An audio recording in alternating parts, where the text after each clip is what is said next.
that my stay in the 8th Senate could be described as sadness and joy. Sadness in the sense that we came 109, but just on the way, some of our colleagues died. I recall the day I was supposed to travel to Kano for a function with Senator Wakil, and I was in the Ecumenical Center attending the wedding of the Vice President's child, when somebody called me and said, rush down to Senator Wakil's house. He had just slumped, and by the time I got there, he had died. I was so grief-stricken.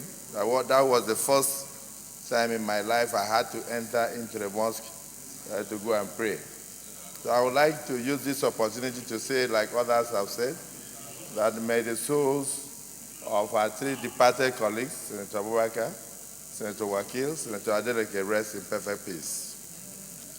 Mr. President, you and I know that I have forgiven you if you wrong me.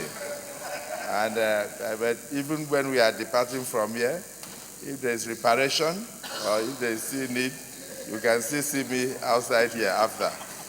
And then for my colleagues in the entirety of the Senate, I want to thank all of you for indulging me and for particularly tolerating me.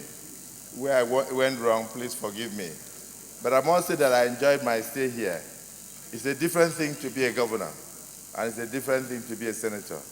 I want to say yes in this. Senator Egu said it right, that it is good to test the legislature first before you go and become a governor.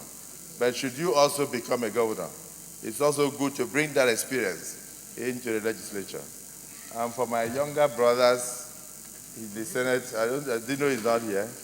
I recall the words of Frank Fanon, who said, what a beautiful thing youth is, but what a pity that sometimes it's given unto children.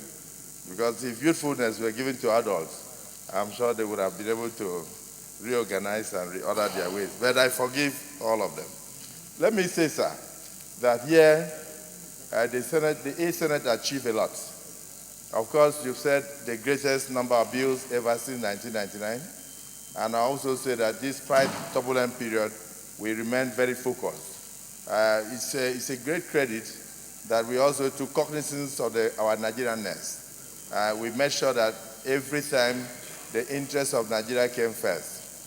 You were able to pass the not too young bill.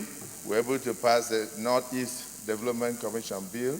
We were able to pass a lot of other life-touching bills that Nigerians today, of course, one of the greatest is still being debated, which is the one that we're able to give financial autonomy to local governments, even though some of them are still arguing whether they would like to have it or not. But I do know that on the whole, it will help for that tier of government to be able to achieve a lot. And I think we should still pursue that so that it will be enshrined in the Constitution. The spirit is there. Mr. President, my constituents are very delighted because through this Senate, with the constituency projects, we're able to carry out over 80 projects across my senatorial district. And I tell you that I went even beyond my senatorial district to also touch some other senatorial districts, even outside Akpabio State. And I'll say to God be the glory. Mr. President, today, one of my colleagues said that he will miss me because I'm not coming back to the Senate. I'll say, no, that's not correct. I'm actually going to be one of those who will be delayed because I'm in the tribunal. I have not withdrawn my case from the tribunal. I actually won the election, but maybe because of mistaken collusion occasioned by INEC. So we had to go to the tribunal. So I assure you that the 9th Senate, you will see me in the 9th Senate. Definitely you will see my face in the 9th Senate, and this is for sure. So I will continue to do my best to contribute my quota to Nigeria. When I came here as a PDP senator, but as I'm departing the 8th Senate, I'm departing as an APC chieftain and senator of the APC. And I know that I'm not the only one. Senator Lito, don't interrupt me.